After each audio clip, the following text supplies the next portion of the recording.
आपने शायद इससे पहले महिलाओं के खतने के बारे में ना सुना हो।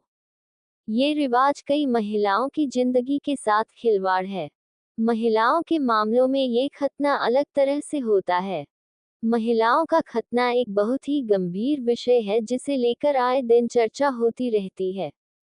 वो महिलाएं जो इससे होकर गुजरी हैं उन्हें इसका दर्द जिंदगी भर झेलना पड़ता है। ये प्रथा क्रूर ही नहीं असामाजिक भी है। लेकिन गम की बात यह है कि इस प्रथा के विरोध में ज्यादातर आवाज नहीं उठती है। दरअसल कई लोगों को ये लगता है कि खतने का ये रिवाज विदेशी है और भारत में तो ये होता ही नहीं है। ये एक मिथक है कि भारत में महिलाओं का खतना नहीं होता है। दाऊदी बोहरा मुस्लिम समुदाय की महिलाएं आज भी इस दंश को झेल रही हैं। इसके खिलाफ कई मुहिम भी चलाई गई हैं, लेकिन सच्चाई को छुपाया नहीं जा सकता है। क्या पुरुषों और महिलाओं का खतना क्या होता है एक बराबर? जो लोग ये समझते हैं कि ये पुरुषों के खतने की तरह ही होता है उन्हें मैं बता दूं कि ये उससे 100 गुना ज्यादा भयावह और खतरनाक होता है। इससे महिलाओं की सेहत पर कोई असर नहीं पड़ता बल्कि इसके कारण तो उन्हें कई बीमारियां हो जाती हैं। पुरुषों का खतना जिस तरह से होता है उससे उन्हें कई तरह के इन्फेक्शन से बचाया जा सकता है। उनके जेनिटल एरिया की स्किन के ऊपरी हिस्से को निकाला जाता है, लेकिन महिलाओं के साथ ऐसा नहीं है। महिलाओं का खतना जिसे धार्मिक भाषा में खब्स कहा जाता है वो धार्मिक किताब दैमुल इस्लाम पर आधारित है। इसमें क्लिटोरिस का ऊपरी हिस्सा हटा दिया जाता है। कई मामलों में तो पूरी की पूरी आउटर वेजाइना को ही हटा दिया जाता है। इसे न तो मेडिकल सुपरविजन के अंतर्गत किया जाता है और न ही इसके बाद कोई सुविधा दी जाती है। मेल म्यूटिलेशन में कुछ हेल्थ बेनिफिट्स तो होते हैं, लेकिन फीमेल म्यूटिलेशन से तो सिर्फ नुकसान ही होता है। लेकिन नुकसान तो महिलाओं का हो रहा है, इसलिए नियम बनाने वालों को कोई फर्क नहीं पड़ता। इस प्रैक्टिस के खिलाफ कई महिलाएं अपनी आवाज उठा रही हैं। यूनिसेफ की कई स्टडीज ये बताती हैं कि अब इसका विरोध दुनिया भर में हो रहा है। एफजीएम को लेकर एक्सपर्ट की राय। मदरहुड हॉस्पिटल खारगर मुंबई की कंसल्टेंट ऑब्स्टेट्रिशियन और गायनेकोलॉजिस्ट डॉक्टर सुरभि सिद्धार्थ कहती हैं, यह कोई फॉरेन कॉन्सेप्ट नहीं है। एफजीएम भारतीय कम्युनिटीज में भी फॉलो किया जाता है। अधिकतर 6 से 7 साल की लड़कियों की क्लिटोरिस को काट दिया जाता है। ये बहुत ही दर्दनाक होता है। हमने डॉक्टर सुरभि से ये भी जानने की कोशिश की कि आखिर इस प्रोसेस को क्यों किया जाता है। उन्होंने कहा, ये लड़कियों में सेक्सुअल प्लेजर को कम करने या रोकने के लिए किया जाता है। ये कई लड़कियों के लिए जिंदगी भर की बीमारी का कारण भी बन जाता है। भारतीय समाज में इसे जुर्म नहीं माना जाता है, लेकिन ऐसी प्रैक्टिस को रोकना चाहिए। इससे न सिर्फ लड़कियों को दर्द भरे पीरियड्स होते हैं, बल्कि डिलीवरी के समय भी कई सारी समस्याएं होती हैं। आखिर कैसे किया जाता है महिलाओं का खतना? सबसे बड़े दुख की बात तो ये है कि जब किसी लड़की के साथ जेनिटल म्यूटिलेशन होता है उसे कई तरह के हेल्थ रिस्क भी झेलने होते हैं। सबसे पहले तो मैं आपको बता दूं कि इस तरह के प्रोसेस को अंजाम देने वाली कोई मिडवाइफ या फिर नॉन मेडिकल नर्स करती है।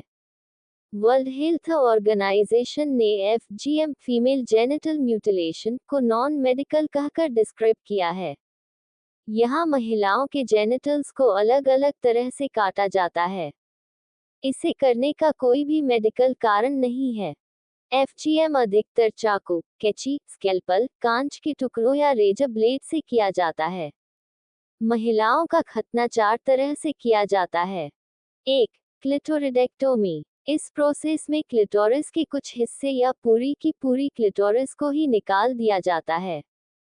2. छंटाई। इस प्रोसेस में न सिर्फ क्लिटोरिस को अलग किया जाता है बल्कि इन लीबिया वेजाइना के आसपास मौजूद लिप्स जिसे फोरस्किन भी कहते हैं को भी हटा दिया जाता है।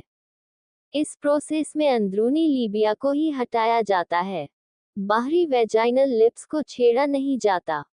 3. इन्फिब्युलेशन। इस प्रोसेस में वेजाइनल ओपनिंग को छोटा किया जाता है। एक सील बनाई जाती है जिसके लिए स्किन लीबिया को काटकर ही निकाली जाती है। यहाँ वेजाइनल ओपनिंग में टांके लगाए जाते हैं जिससे बेहद दर्द होता है। इसका एक तरीका ये भी होता है कि पूरा का पूरा एक्सटर्नल जेनिटिलिया ही हटा दिया जाए और वेजाइनल ओपनिंग को सिल दिया जाए। 4. चोटिल करना। इस प्रोसेस में वेजाइनल ओपनिंग या फिर क्लिटोरिस को या तो काटा जाता है या फिर उसमें छेद किया जाता है। कुछ गंभीर मामलों में तो इस हिस्से को जलाया भी जाता है। कुछ जगहों पर इसे छील दिया जाता है। खतना से होने वाली मेडिकल समस्याएं। खतना होने के बाद लड़कियों को यूरिन पास करने में भी जिंदगी भर तकलीफ होती है। जिन महिलाओं के साथ इन्फिब्युलेशन हुआ होता है उन्हें बच्चा पैदा करने के लिए भी सर्जिकली पहले उस स्किन को वेजाइना से हटवाना पड़ता है। खतना होने के बाद वेजाइना में ब्लड क्लॉट जमने की दिक्कत भी सामने आती है। ऐसी महिलाओं को कई तरह के गायनेकोलॉजिकल इश्यूज होते हैं। कब किया जाता है खतना? महिलाओं का खतना बचपन में ही किया जाता है। 2 to 3 साल से लेकर 15 साल की उम्र तक ये कर दिया जाता है।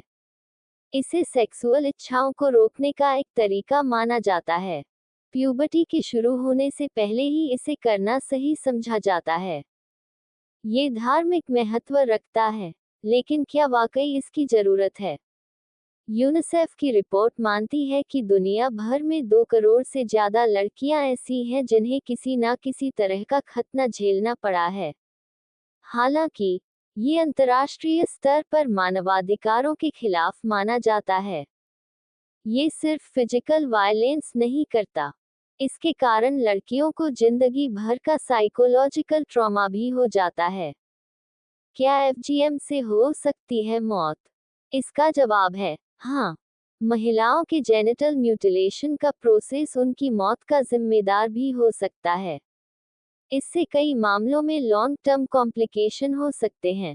यूनिसेफ की रिपोर्ट मानती है कि इसके कारण haemorrhage, shock, infection, HIV transmission, urinary retention और बेहिसाब दर्द हो सकता है। वयस्क होने पर लड़कियां इनफर्टिलिटी से भी जूझ सकती हैं। इसके साथ डिलीवरी के दौरान पोस्टपार्टम हेमरेज भी हो सकता है। डिलीवरी के बाद मौत भी हो सकती है और पैदा हुए बच्चे को भी खतरा हो सकता है। साइकोलॉजिकल समस्याओं की बात करें तो इसके बाद कोई लड़की अपने परिवार पर भरोसा करने से भी कतरा सकती है। उसे जिंदगी भर के लिए एंजाइटी और डिप्रेशन जैसे लक्षण दिख सकते हैं। खतना किस तरह से किया जाता है उसके बारे में सुनकर शायद आपको बहुत अजीब लग रहा हो। जिस तरह से महिलाओं का खतना किया जाता है वो ये बताता है कि हम किसी भी बेरहमी को रिवाज का नाम दे सकते हैं। खुद दाऊदी बोहरा समाज की महिलाएं इसके खिलाफ आवाज उठा रही हैं। भारत के अलावा दुनिया में कई देश तो ऐसे हैं जहां 90% महिलाओं का खतना हुआ है। कई देशों में ये मेडिकल ऑपरेशन की तरह किया जाता है। खतना कहने को तो एक शब्द है, लेकिन कई महिलाओं के लिए ये जिंदगी भर का जख्म बन जाता है। अगर आपको ये स्टोरी अच्छी लगी हो तो इसे जरूर शेयर करें और इसी तरह के अन्य लेख पढ़ने के लिए सब्सक्राइब की बटन दबाएं।